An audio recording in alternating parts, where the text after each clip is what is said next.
Good morning and welcome to First Local Mornings with Colette and Heidi. Today is Hump Day, baby. Wednesday, February the 12th. It is. February? Yeah. Oh, it's not February at all. It's, it's spelled February, but it's pronounced May. Well, it is spelled February. May. You were correct in the pronunciation. But it's been, to be fair to me, I mean, it's been so flippin' cold. Like, see what I did there? I exerted some control because it's not yet the weekend. So, but it's been cold. We've had to deal with northwesterly winds. Not southern winds. Not southern winds. Mm-hmm. So, yeah. Well, we've got some breaking news last night at around 12:45 in the morning. In the East End, at the East End Husky, there was a car chase, and we do have some footage on that we'll be sharing. We don't have many details on what happened. Lots of speculation. But we will definitely be following up on that. Tons of speculation, but we'll definitely be following up on that, and we are going to be sharing this right now. This is a feed last night, and I'm just going to let you listen to the raw sound. What's going on?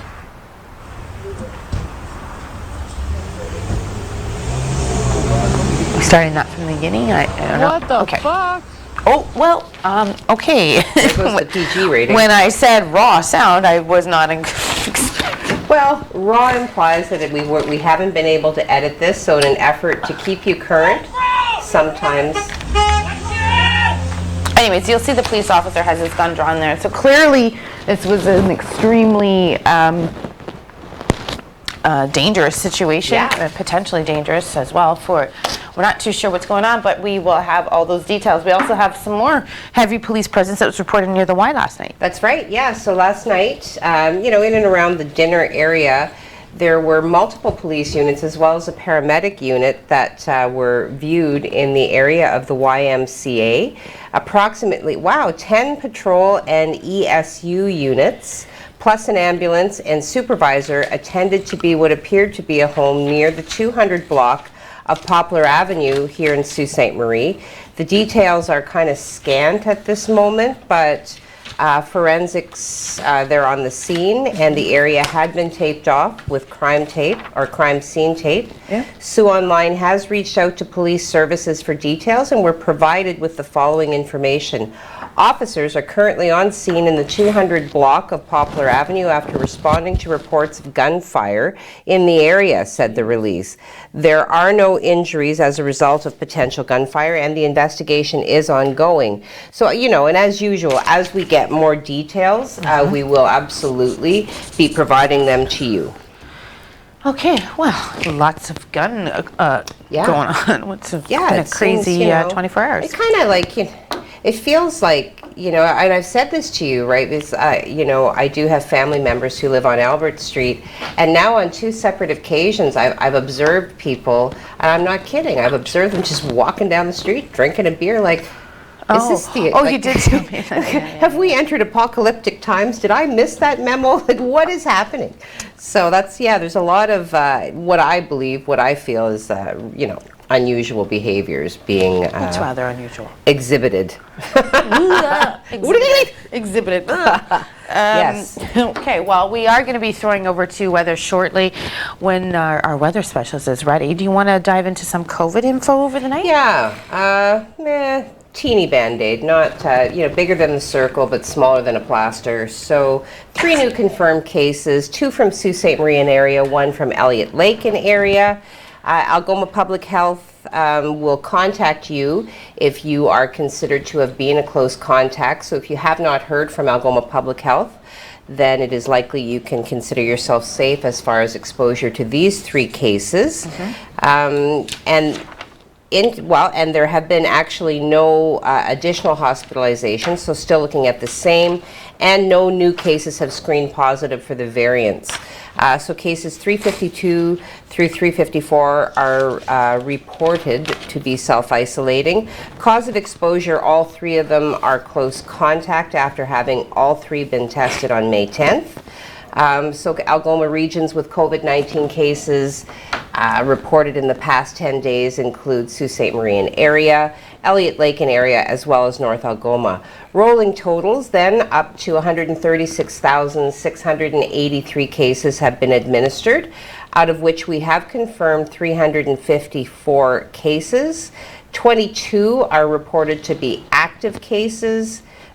We have 5 people currently in hospital, 3 of those being local residents, 2 of those being residents from outside of Algoma.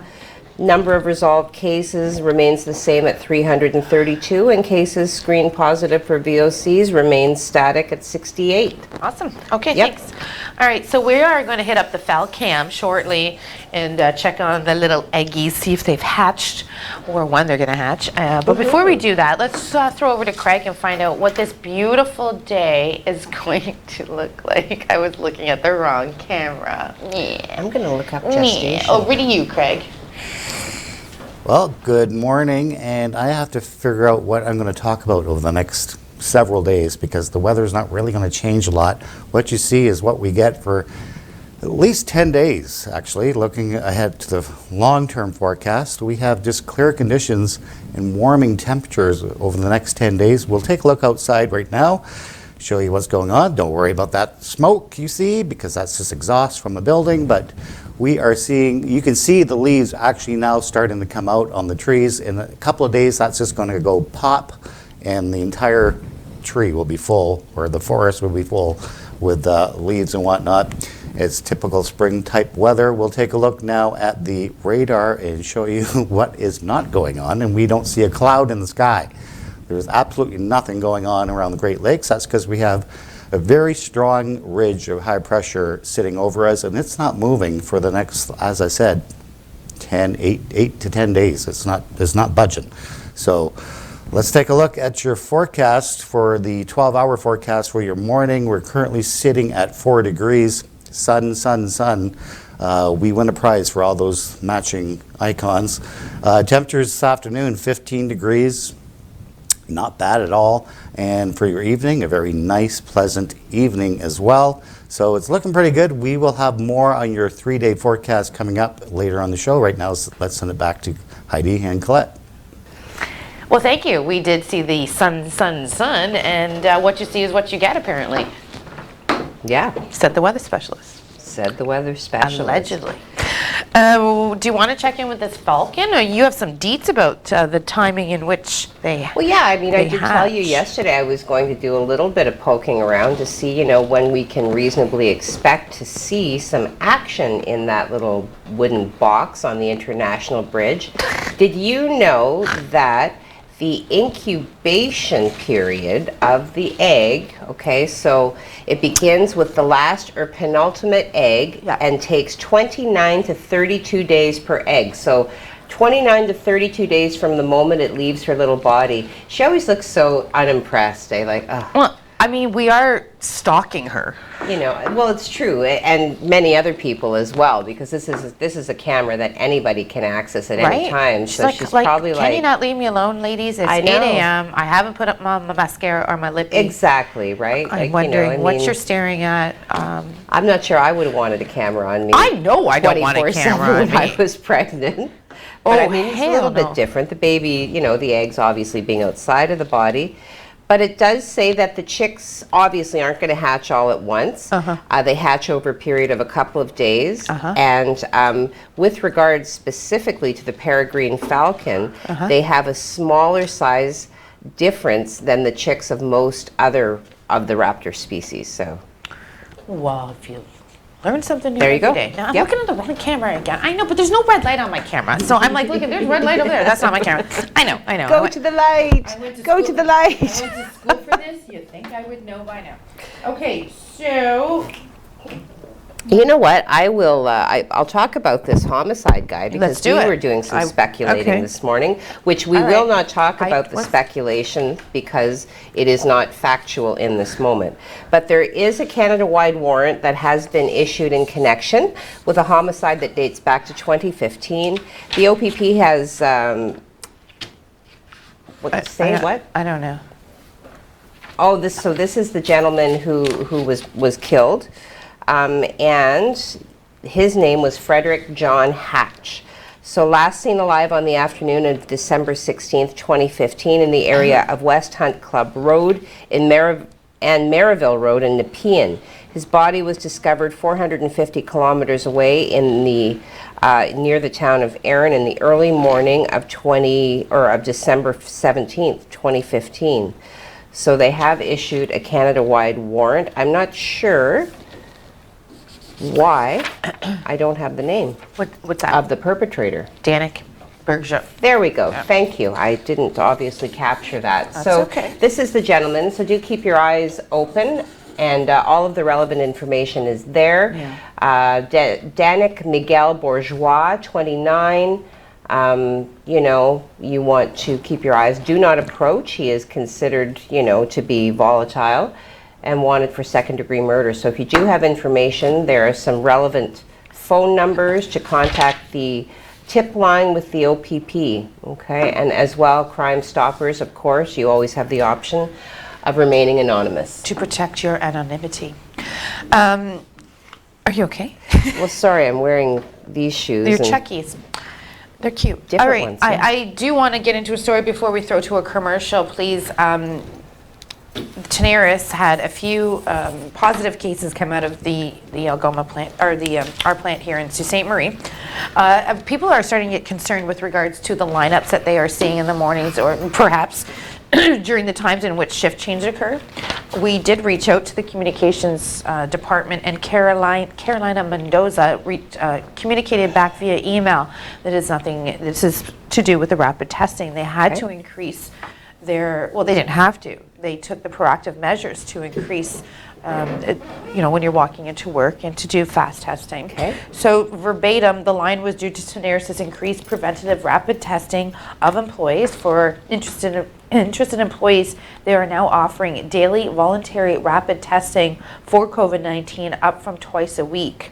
They went to daily. So they've really increased their measures in which they are trying to protect their employees, as well as their families outside of their employees. And clearly, they have nurses on site to administer these tests. They can confirm that there are 8 positive cases. 8 positive cases. Yes. The increased on-site rapid testing is among enhancements as they are implementing it in the facility to curb the spread and to protect the families of those employees within Tenaris. So please stay with Sue online. And again, if you do have any concerns that you see about the city, such as this, when you saw, you've seen these lineups and people were concerned with regards to, hey, what the heck is going on? With 8 confirmed cases. Like, what, are they not still doing that? Like, it was my understanding 5 cases, Yeah, well, they're calling for 8 now, which is reflecting the numbers. Okay, I'm just going to say it. Like, don't they do shutdowns? Like, temporary. I'm not saying halt everything, but I guess, then thinking about what you were saying about the hotels, I guess if it's an essential service. But what they are doing in Peel, and you will notice, probably this after 10 o'clock this morning when the provincial numbers come out, you will notice that the Peel numbers have dropped drastically. They were down to something like 307 yesterday, and they were at 1,200 a week ago. So what they're doing is if they find 5 or more people who have tested positive in a facility, whether it be an essential service or not, I guess only essentials, then they shut down. Okay. But that's what they're doing in Peel. But Peel had to increase their measures with regards to, because their numbers were skyrocketing. Sure. I'm not too sure we need to do that here in Sault Ste. Marie. I'm not also the voice of Dr. Jennifer Liu or APH or anything else related to physicians. But I think that what they're doing is very proactive in that they've increased their measures to a daily check as opposed to twice a week. And that's all I have to say on that. But yeah, you're right. We're going to go to a commercial. We need to chat. Where's Tommy? I thought he was with you. No. Jack! Tommy?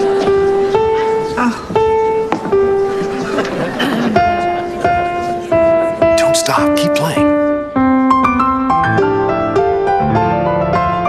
Here we go. Here's the fun part. Encouragement. Pass it on from the Foundation for a Better Life. The Canadian Council of the Blind has been improving the lives of those with vision loss for over 70 years. With more than 65 chapters across Canada, it is the largest membership-based organization of the blind. People of all ages dealing with vision loss can join and participate in sports and recreation activities, technology training and assistance, peer support groups, and advocacy programs. For more information, visit ccbnational.net or call 1-877-304-0968. Don't click it, Mike. It's a scam. Oh, hi, Voice of Reason. It looks legit. Don't click. Listen to your voice of reason before you act. I deleted it. Canada.ca/bscamsmart can help. Do your part to help stop the spread of COVID-19. Wash your hands for at least 20 seconds.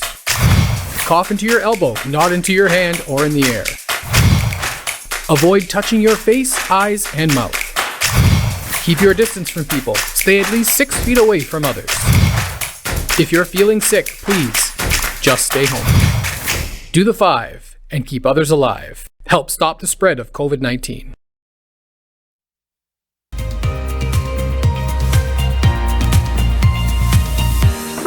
Good morning, it's hump day. Yes, it is. Hump, hump, What hump. day is it? What day is it? That means it's Wednesday, and it is May the 12th, and it was February a little bit before, but now it's May. Everything I say is purposeful, so it doesn't matter. I know that. We got a little bit of bus driver retention pilot. The Ontario is extending that pilot project. We've got a little bit about Mike Zook in the skating rink, and I'm going to share some personal stories who I've reached out to get a couple of details about. I do know the name. Excellent. We've checked in on our little birdie. And what else are we talking about? No winning ticket for 2 days, 30 million max jackpot, which makes Heidi happy, even though she doesn't buy tickets. That's the point. Well, because you don't buy tickets, you can't be mad if somebody else wins. I can always be mad.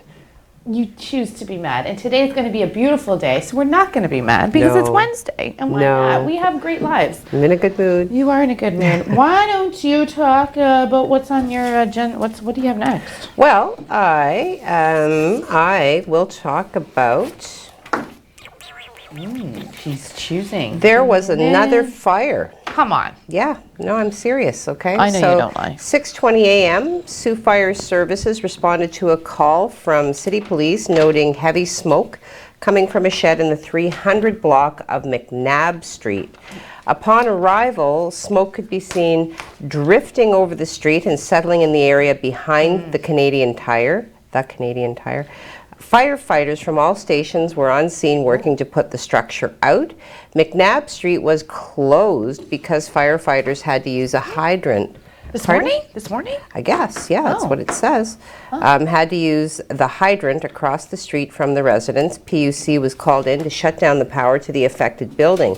So as more details become available, of course, we will continue to keep you updated on little this mushroom. evolving situation. Yeah, it's very cute. It is. Wow. Okay. Cool. Jeez, that sucks. It's 6:30 in the morning. They're just getting off their shift. Really. Oh, I know. And McNabb is like a busy street, so for it to have been closed would be significant. For Yep. sure. Yep. Well, look at us getting the news out there, huh? Yes. I'm glad we're the only news show here in Sault Ste. Marie that's able to do that. Like, follow, share. Okay, most of you do know the name Mike Zook, and he has trained a lot of young hockey players to blossom. His Okay. son was in the NHL. The stories that I can share from what I've heard about him is that he would have his rink available for those who wish to use it and skate.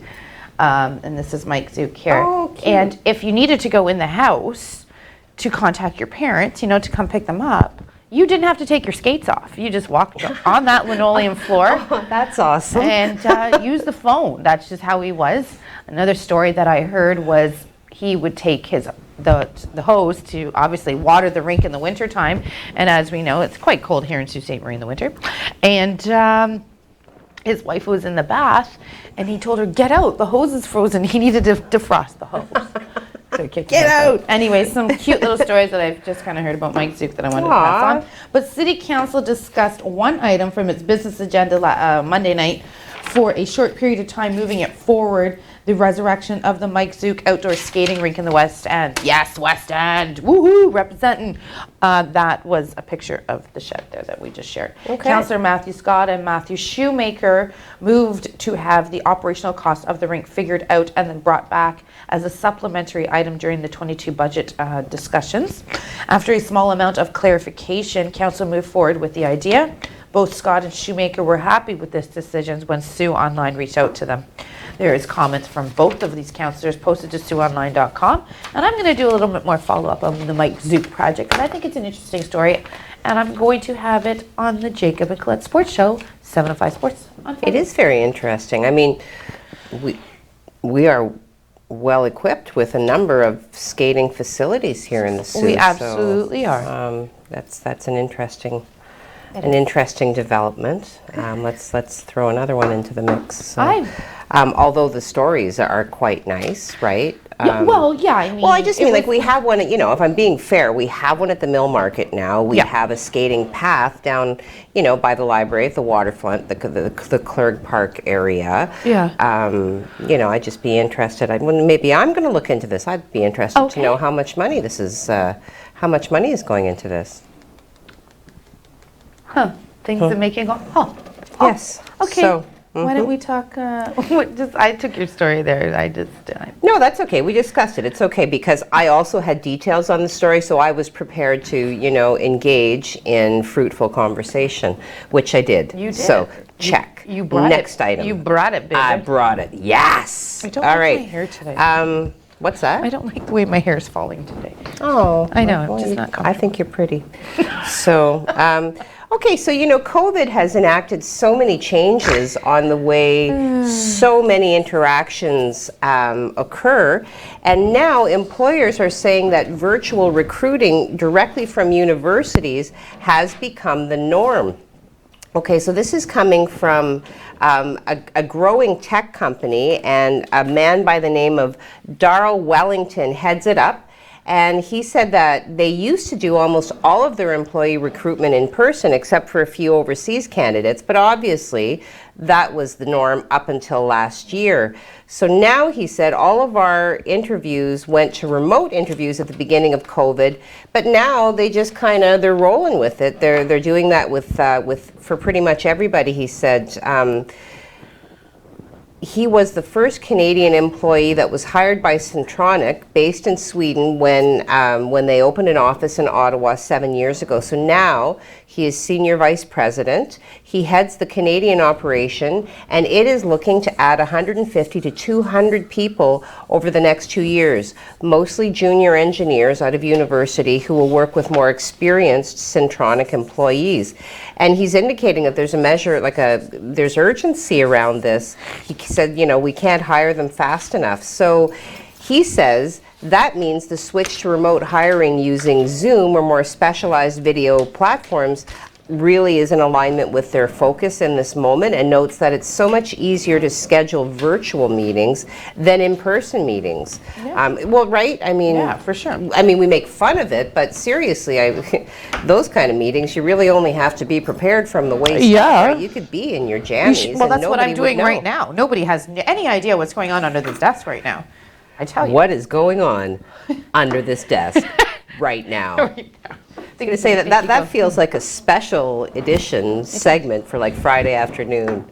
But you're never going to know. Under the Desk Cam with Heidi and Colette. Sorry, What? What? There's no camera There's under no the desk. camera under... Well, there better not be. Anyway, I'm wearing jeans today, so whatever, camera away. But is she really wearing jeans? Well, I didn't mean to cut your story off. Heidi. No, that's okay. That's really, they go into some more detail.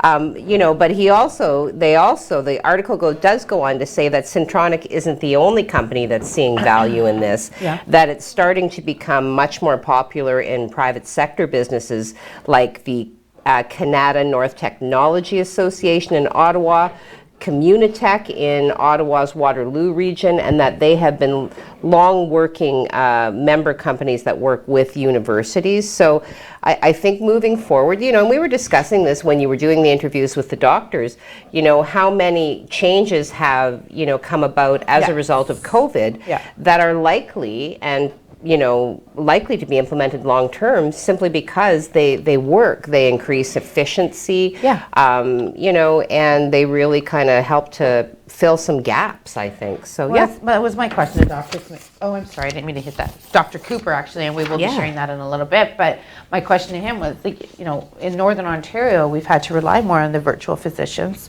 which in my case has worked because I'm moving here, I don't have a family doctor, and I'm still on this list. I'd like to know how many people are on that list waiting for a physician here in Sault Ste. Marie. Yep. It's lengthy because I still, and after 2 years, do not have a phone back, a response back. Okay. Anyways, let's move on from that. All right. Have you ever been goosed? Also things that go on beneath the desk. Okay, that's not really where the story's going, but it's kind of where I wanted to take it. If you're walking around, obviously we want to go out there and enjoy a little bit more of nature and what is out there, and just get out of our house. As I said to you this morning, I can no longer meditate in my house because all I see is dust. So I need to meditate as I walk. Getting back to the old goose egg, though, the goose are very pissy little individuals, apparently, according to What this do they call article. them? Hissing cobra chickens. Yes, they did. I was quoting that. I wasn't saying. Oh, I'm sorry. Oh, yeah. What you may not be ready for when you're out for these walks is this encounter with these seemingly harmless Canadian goose, who at this time of year are notorious for its angry, aggressive, and downright nasty attitude, says Dan Gray in his article. So what do you do when you come across these evil, hissing bundles of feathers? Oh my God, Dan just really took it to we were having a good time. He was writing that yesterday afternoon. It was quite a fun and article. I feel like the goose... Oh, look at her sitting on her eggs. Very Aww. cute. But apparently they're going to hiss at you and just freak out. But Dan did not give any room for comment from the Canadian geese at all when he wrote this article. A quick internet search doesn't show many Canadian websites giving advice on what to do when you encounter these hissing cobra chickens. Thank you, Dan. The State of Ohio Department of Natural Resources actually put out a report on human-goose conflict, which includes tips on what to do. So, okay, sit down. I'm going to share these tips with you on this fine hump day. Waterfowl have excellent vision. Geese seem to pay very close attention to the eyes and body language. I thought it said booty language for a second. Booty language. Well, it's because, the goose. It's watching your wiggle. I mean, body language of humans and other animals. They also fly towards your face. Excellent. It said duck or move. I'm like, ducks? We're talking about right geese. At me. It was coming Duck right or at move me. away at a 90-degree angle. Are we getting the info like the penguin? Walk like the penguin from AP? Now we have to duck or move at a 90-degree angle. So 90 degrees. And but you still have to face this attacking goose while doing so. Oh, there's Don't show any fear. no fear. You stare that goose in the eye. You say no. If the goose makes an aggressive move towards or does a hissing and or spreading out its wings, I wonder how many inches that span is. This is what you do, okay? You maintain direct eye contact, like What aggressive behavior? Like if they pull a knife on you? Like what? perhaps Like, shank you. They might I'm gonna shank cut you. I'm gonna cut you. They maintain direct eye contact and keep your chest and face pointed at the goose like a peacock. Never turn your back, Heidi, or shoulders away from the hostile goose. I feel like we're really taking a goose poop on these geese right now. Just calmly and slowly back away, watching for obstacles. Well, there's going to be nothing calm about me if I... Well, I think part of what, part of the discussion, and we all had a good laugh, it's really not a laughing matter. Like, No, it's not. A really high percentage of injury out of these attacks has to do with the person tripping and falling in their eagerness to get away. But I mean, that's why they're falling. If you're supposed to maintain eye contact and not turn your back, you're gonna fall. Joke. Am I being punked? No. Maintain a neutral demeanor. Now they want you. Now they're going to check your demeanor. Out of all the animals, well, common sense. Oh well, that's common sense for most people would be for you to see a family of Canada geese and stay away. Well, common sense prevails in most cases, and many lack that. So I think we're going to whip to a commercial right now. I need to have a sidebar with my friend here. We'll be right back. Come back with some factoids. Factoids? Like what? Can you believe these geese?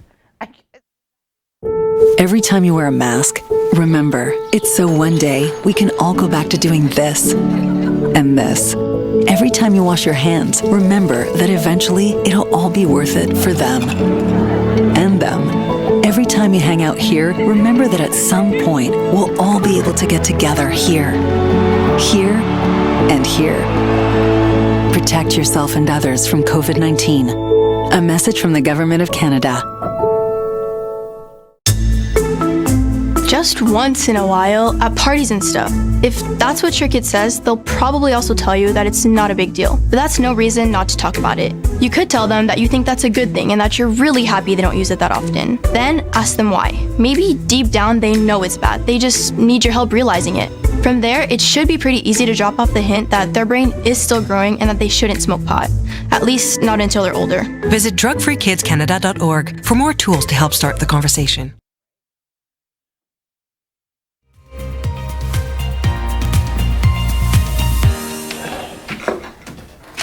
Welcome back to First Local Mornings with Colette and Heidi.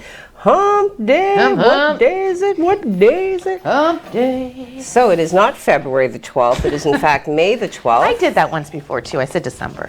Well, It is I what know. it is, friend. It is You what it actually is. committed it to paper. At least I have it right on the paper. You're absolutely correct.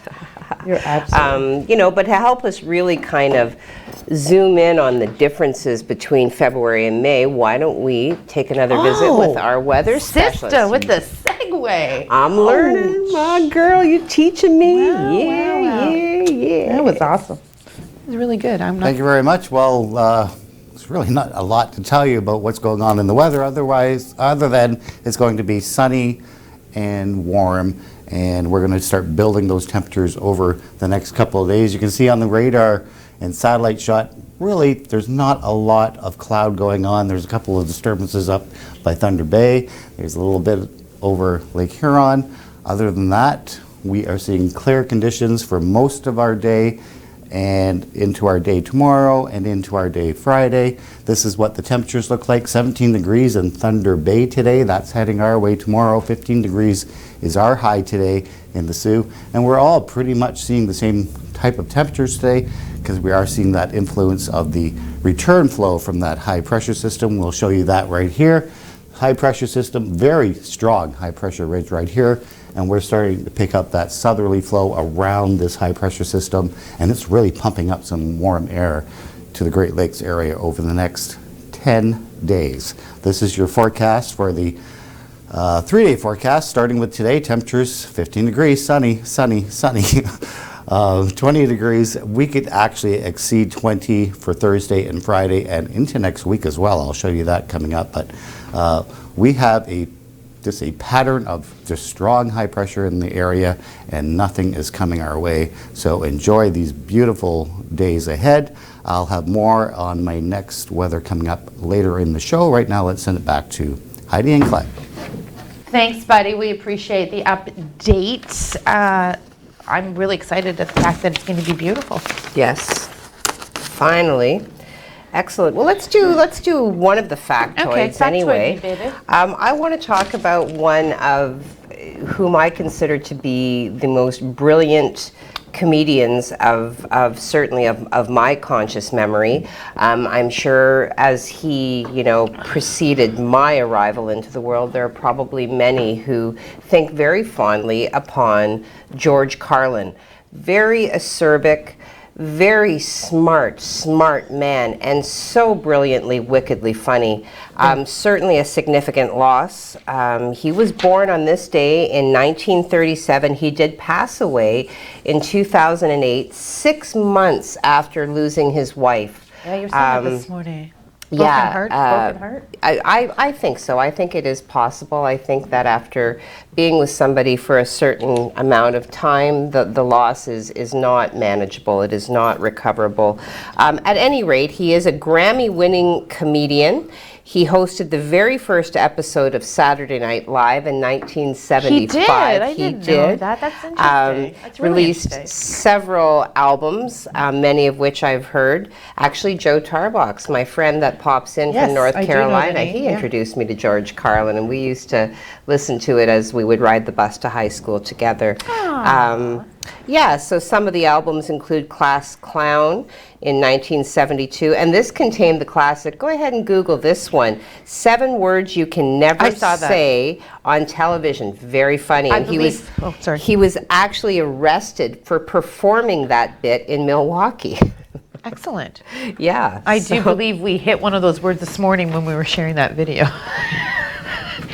We only wanted to pay homage to George Carlin. That's why we did it. That's right. There you go. It all That's comes right. full So- circle again. Well, you know, and We are everything awesome. eventually becomes full circle, right? Well, Full circle. See, I knew you were going with that. Love Yeah. system. Love All system. right. Okay, what's going on in social media? Yeah, it's kind of, you know, it feels like hump day. There's, you know, not our usual, you know, barrage of interaction, but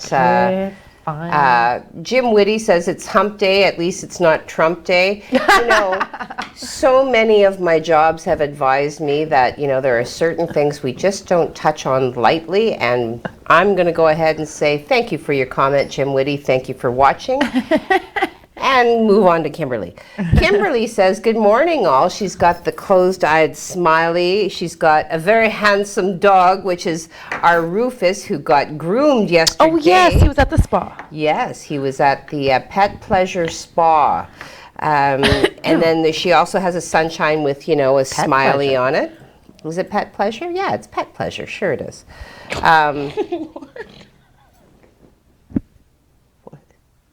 This is a cool name. It's a very cool name and run by a very cool person.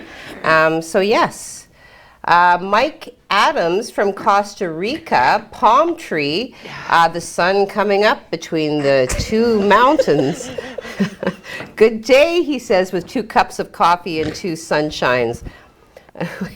You behave. Oh, behave. Okay. Carl Gray says, good morning, all, with 2 exclamation points. Margaret says, good morning, all. Good morning, everybody. Enica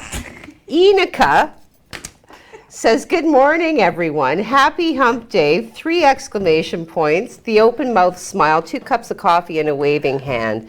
Always nice to hear from Enica, all the way. It's Netherlands, right? It is. All the way from the Netherlands. Parento Wilson. Good morning, ladies. Good morning. Parento. Hi, how are you?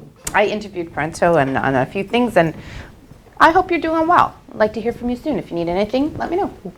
There you go. You threw a highlighter at me. I did. Well, I take the social media very seriously.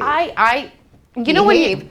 Oh, behave. I'm sorry. Behave out there. I am behaving. You know when you have the giggles and, you know, it's like when you're at church or, you know, when you're not supposed to I was giggle. just going to say, that's George Carlin. He said, forbidden laughter is always the easiest. You know, like when you're in church, or he actually goes on to say, kneeling at the casket.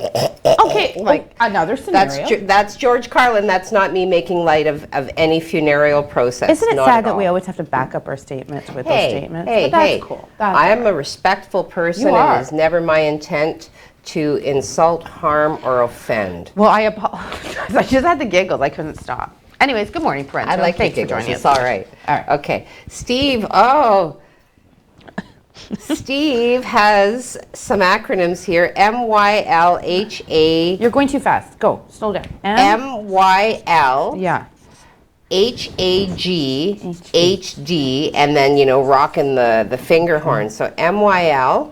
Morning, ladies. May you, ladies. May you. Oh, may you. May. Okay. Morning, You do it. young ladies. Have a great hump day. Yes. Yeah. Nailed it. Totally nailed it. Okay. She got goosed. What's going on under the desk? It stays under the desk. I don't even know what I'm saying anymore. Anyway. What's going on? Continue. Tony with Hi, a gigantic thumbs up. Oh, my Tony, my ride and my Tony. driver. Hi, Tony. Mark Jordan says, good morning all, with an exclamation point. Good morning, Mark. Always nice to see, you know, and you're not crossing any movie references today, so right away I'm kind of happy.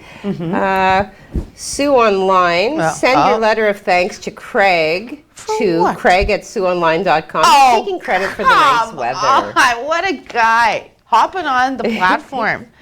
That's a good one, Craig. I like that.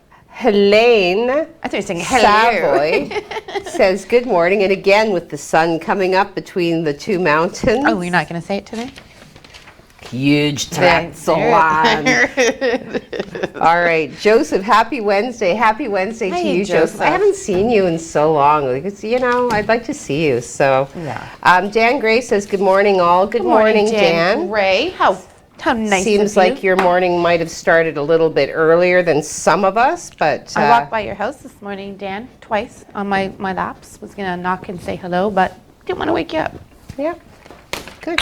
Well, I'm going to go ahead and say that if he was dogging news stories at 6 a.m. Oh, well, I was really coming by to see Amy, not Dan, but anyway. Okay. And then Giselle, happy hump day, everyone. Have a great day. You too, Giselle. Always nice to hear from you. Absolutely. All right. Should we bust a few more stories before we hit some commercial break, or what? I mean, sure. I'm waiting got for a Mike lot. to tell me what's going on in my I've ear. got a You got a lot? Okay. Well, as part of ongoing efforts to provide students with continued access to safe and reliable transportation, the Ontario government announced that it will continue the school bus driver retention pilot program in the 2021-22 school year to ensure reliable transportation service throughout the pandemic. The Ontario government has extended the DRP program to support and reward school bus drivers who stay on the job throughout the school year. The DRP program has been in place for the past 4 school years and has helped provide stability and reliability in the student transportation system across the province. The extension to the upcoming school year will continue to provide eligible drivers with up to $2,000 based on continuous employment during the school year. The Ontario government will continue the DRP program by providing total funding of over $40 million to support school bus drivers and support service reliability for families in rural areas and urban settings across the province. This story is posted to SueOnline.com, and I'd like to take a minute and thank all of our school bus drivers who... Absolutely. That takes a really special kind of commitment and patience. I mean, you're picking up kids at 7:30 in the morning. You're taking a busload of kids who like to talk and, like my little Dante, have a hard time sitting still at the best of times. Kind of like his mommy. And yeah, so congratulations on being awesome and helping our children get to school safe once that starts again. But we'll be right back with more Heidi and a little bit of Colette after this break. Yep.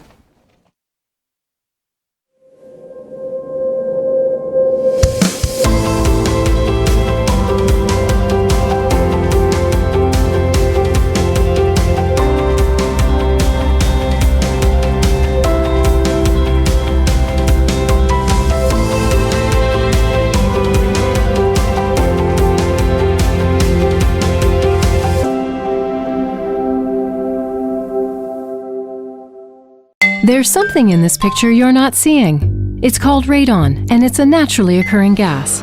You can't see it, taste it, or smell it, but it's the leading cause of lung cancer after smoking. Radon can leak into your home undetected through cracks or gaps in the ground floor. Make sure you're safe from the risk of radon exposure. With a simple test, radon leaks can be detected. Visit lung.ca to learn more about how to protect your home from radon gas.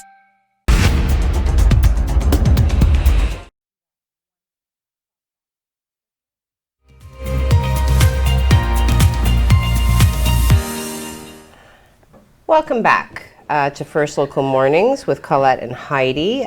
You know, once again, Wednesday, May 12th. Got it, nailed that. Okay. You nail it all the time. Don't worry about it. So, you know, we've been talking a lot about the lack of vaccines available, you know, in Ontario. I believe it's, you know, kind of an issue Canada-wide.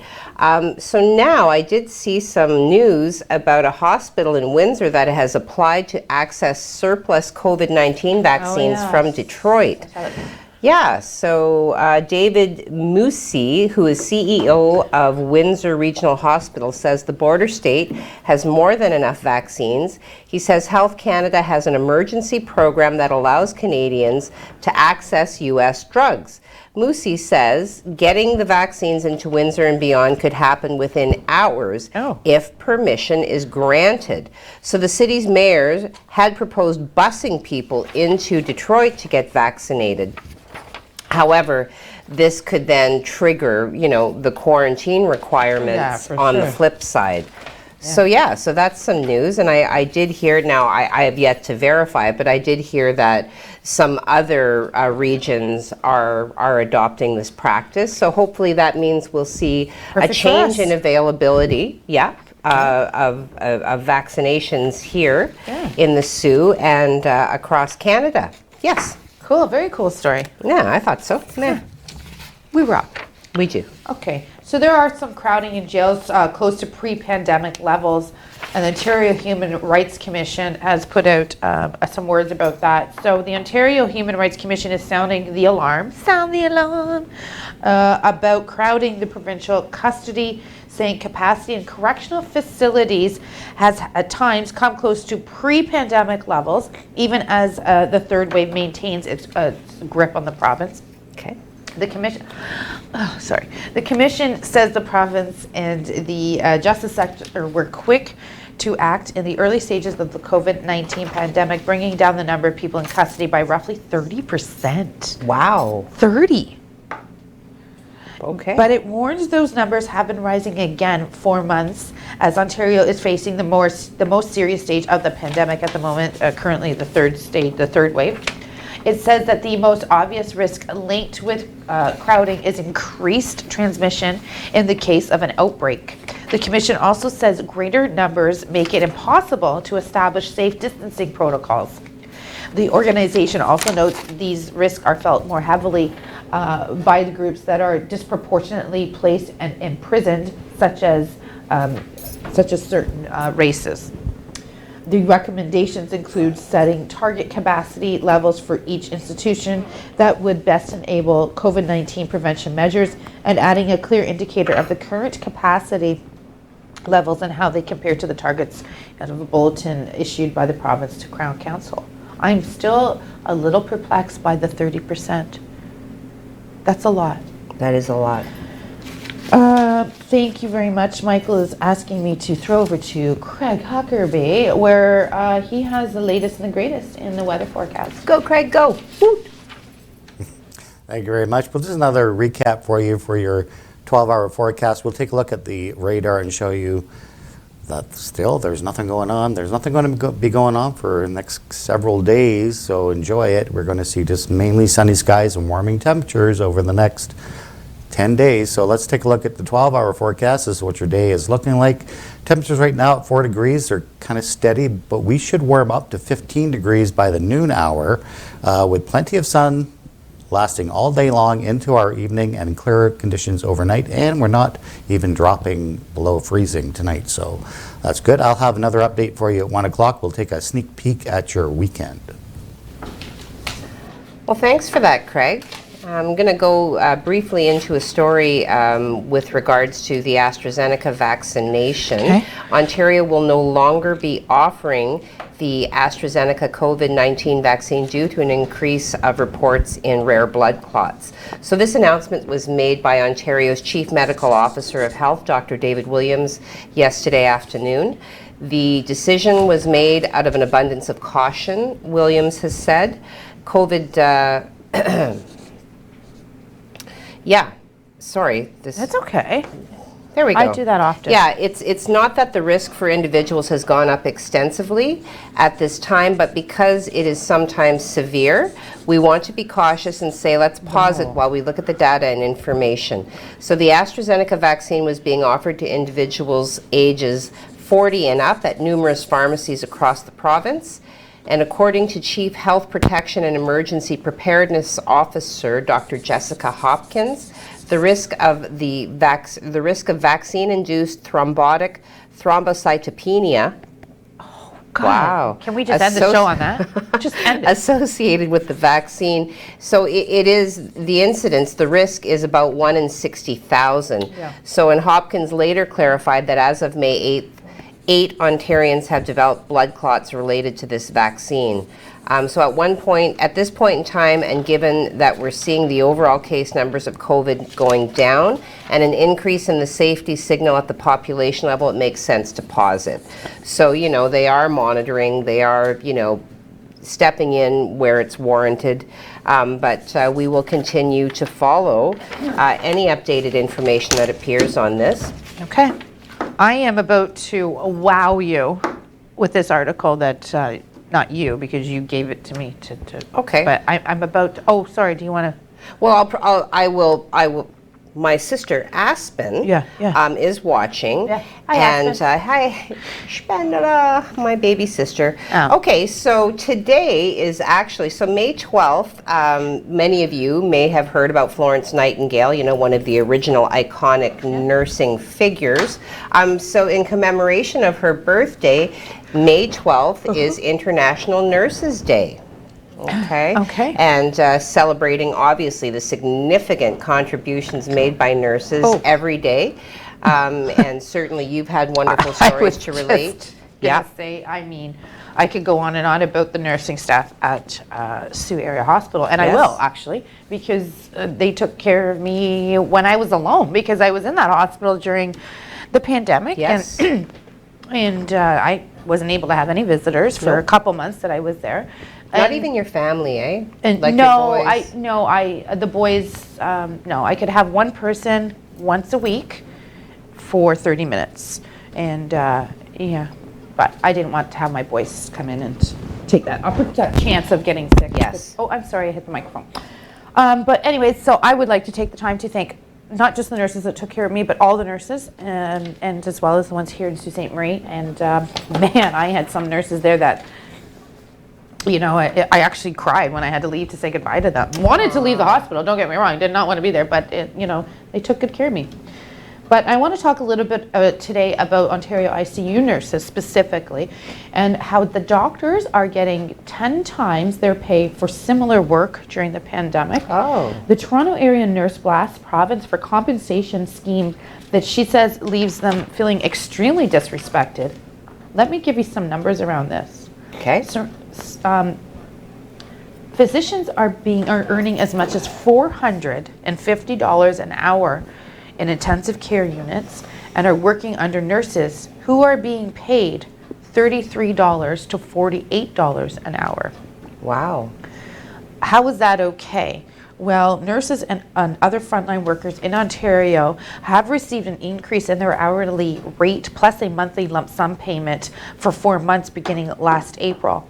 While the extra cost or this increase to their salary expired in August, doctors have continued to receive pandemic pay. She said being one of the two physicians in the downtown core of Toronto, GTA, who have come out and said this is not okay.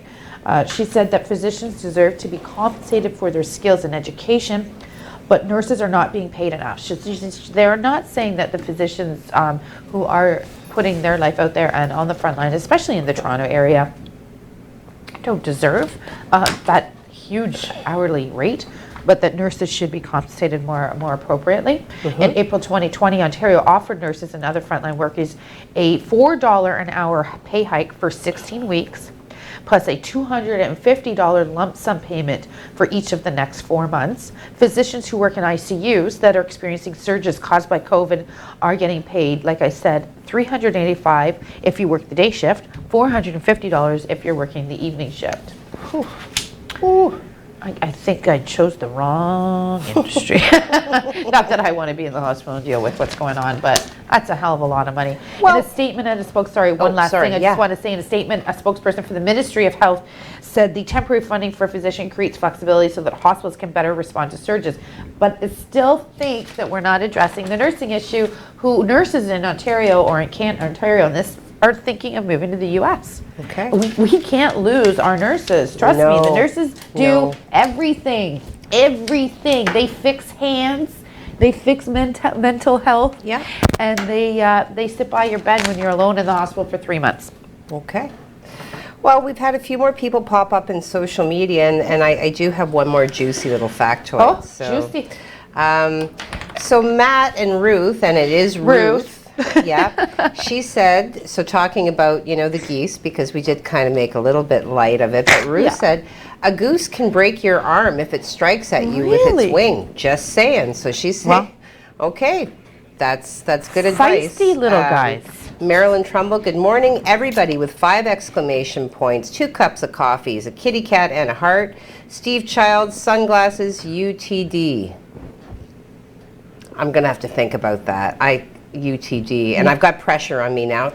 Steve. I know, because we got a countdown in our Tony, ear too. happy hum day as well as happy spa day for Suka and my Tundra. Sounds like some dogs are getting... oh, yes. He's yeah. Oh, and Kim says, send some pictures of your groomed puppies. Rick Falls says, good morning. Follow Rick has made it into the Calgary area. So that was that guy who's...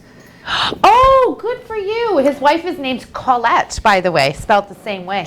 And then Jim Whitty says Brad is missing in action. Yes, he did miss. He was messaging me last night though, so I know that he is okay. All right, factoid. May 12th, 1963, Bob Dylan walks out of rehearsals for the US TV Ed Sullivan Show after being told he could not perform his song Talking John Birch, Paranoid Blues, due to it mocking the US military and segregation. CBS officials asked Dylan to substitute it for another song, but the singer reportedly said, no, this is what I want to do. If I can't play my song, I'd rather not appear on the show. Excellent. See you at 1 o'clock today, everyone. Happy hump day. Enjoy your morning.